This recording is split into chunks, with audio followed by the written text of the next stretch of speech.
What if a simple chain restaurant like Outback Steakhouse was part of something no one was supposed to notice? For years, people have stumbled onto a strange pattern. Plot a handful of Outback Steakhouse locations on a map, and they line up into a perfect symbol. Not a circle, not a square, a star. A shape tied to old rituals, coded messages, in groups that love hiding in plain sight. How does a pattern like that happen by accident? These spots are spread across cities, miles apart, built at different times with zero reason to sync anything.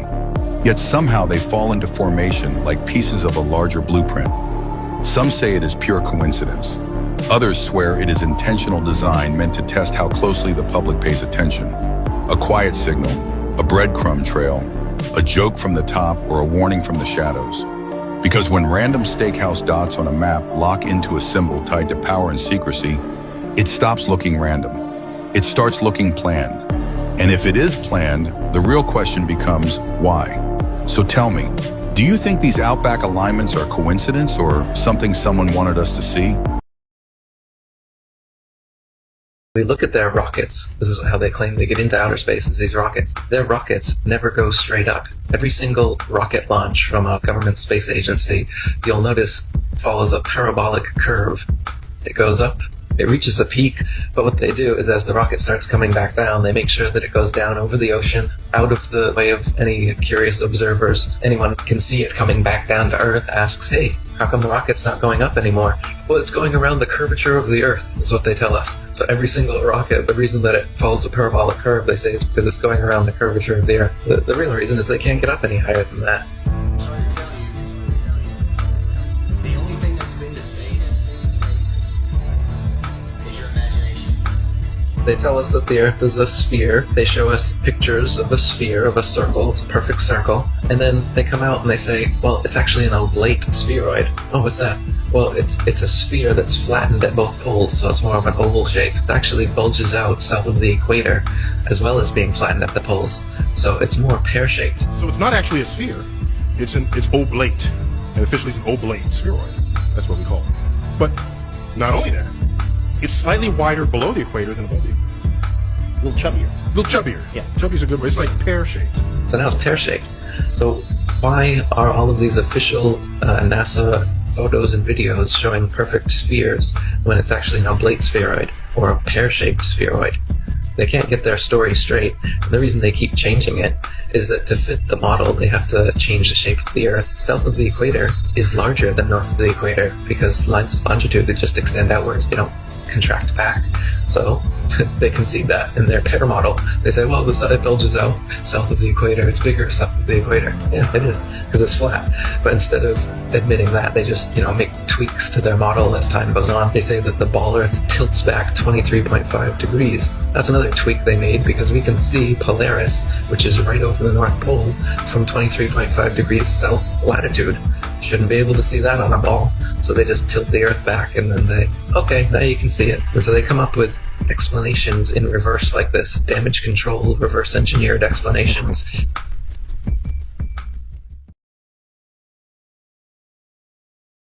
School did not fail by accident.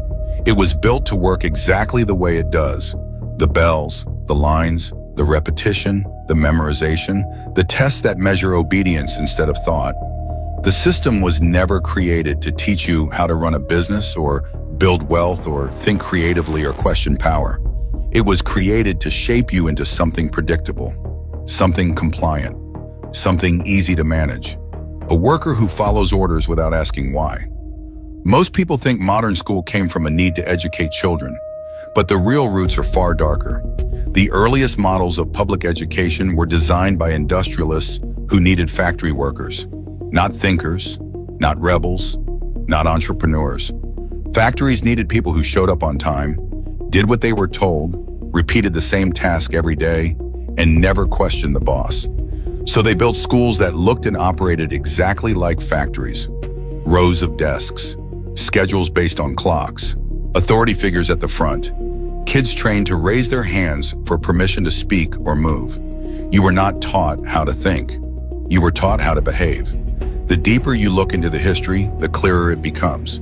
School was never about unlocking human potential.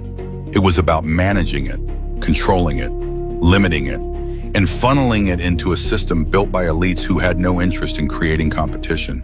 They needed order, they needed productivity, they needed citizens who followed the script without realizing they were in one.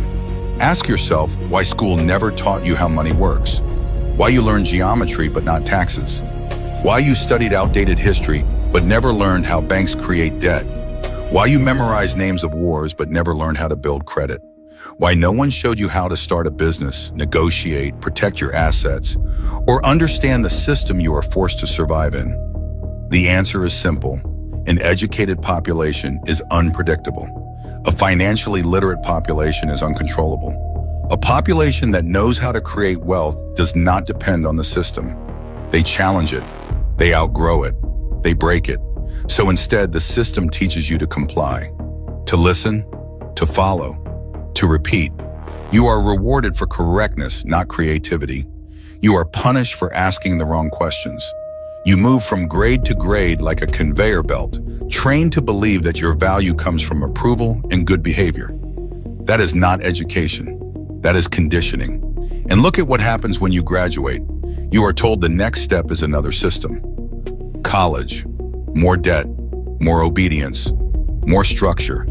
Then a job where your life is controlled by schedules, deadlines, managers, and rules. You go from one cage to a slightly larger one, and you are told to call that adulthood. It is not surprising once you understand who shaped this framework. The early industrial age was controlled by the same small group of elites who owned steel, oil, railroads, and banking. They needed predictable humans more than they needed educated ones. They needed people who would keep the machine running, and they built the education system as the assembly line for the human mind. But it did not stop there. Over time, governments adopted the same structure. Military leaders influenced curriculum.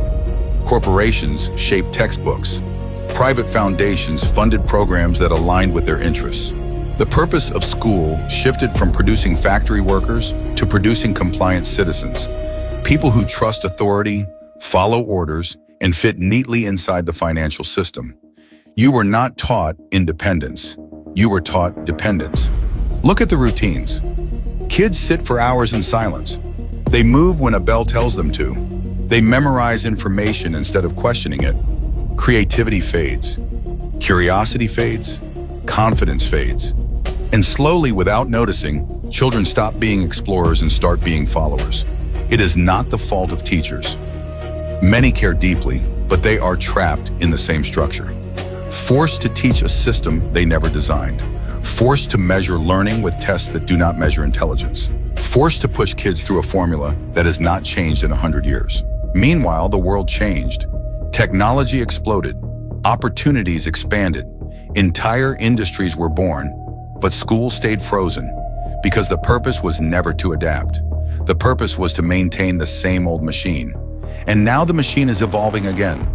The same elite groups that shaped the old system are shaping the new one.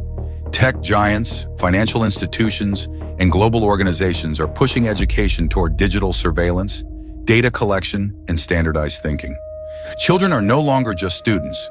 They are data profiles, consumption patterns, predictive models, future assets for corporations that own the digital economy. The shift is subtle. Homework moves online. Tests move online. Attendance moves online. Every click, every login, every answer becomes a point in a database. And who owns the companies that run these platforms? The same financial giants that own the largest corporations in the world. The same names that appear behind school photo companies, testing companies, curriculum publishers, and ed tech firms.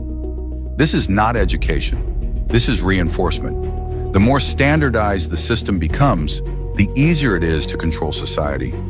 If everyone learns the same lessons, believes the same narratives, follows the same rules, and fears the same consequences, you create a nation of people who never question the source of their beliefs. People who see authority as guidance, people who see conformity as safety.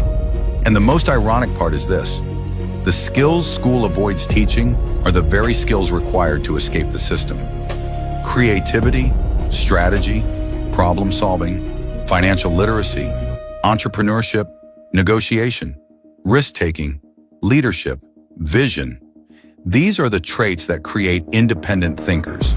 These are the traits the elites do not want the masses developing. That is why the system feels suffocating. That is why so many people wake up as adults feeling lost, confused, unprepared, and dependent.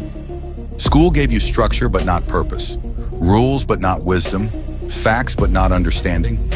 You were trained to survive inside a cage instead of how to live outside of it. So when people say the education system is broken, the truth is far more disturbing. It is not broken. It is functioning exactly as designed. And the design benefits the people at the top, not the people trapped inside. The good news is simple. Once you see the blueprint, you are no longer controlled by it. Awareness breaks the spell. Questioning breaks the conditioning. Curiosity breaks the loop. The system only works when you believe its purpose. Once you stop believing the illusion, the structure loses its power. So ask yourself, if a system does not teach you how to think, how to create, how to question, or how to build a life on your own terms, is it really education, or is it something else entirely? You be the judge. If you are awake, you already know what to do. Hit the link in our bio and subscribe to our free underground newsletter. What if the only place rival nations suddenly become best friends is the one place you can't step foot on without their approval? They say Antarctica is just empty ice, yet it's the only continent where countries that fight over borders, oil, and oceans sign treaties, share bases, and guard the land like a vault. Why cooperate here? You can visit war zones more easily than the South Pole. Ordinary people need layers of permission just to get near it. Every route controlled, every expedition monitored. And if this is only about penguins, why the secrecy? Restricted zones, old military sites no one explains, blurred satellite patches, scientists reporting lights under the ice, strange sounds from miles below, crews constantly rotated so no one stays long. What are they keeping hidden? Maybe it's not the surface, it's what lies beneath. Ancient structures, unknown energy, something capable of rewriting human history. And the only way to bury that truth is to turn the coldest place on Earth into the most protected. If Antarctica is harmless, why do the world's most divided governments guard it like the one secret they fear the public discovering?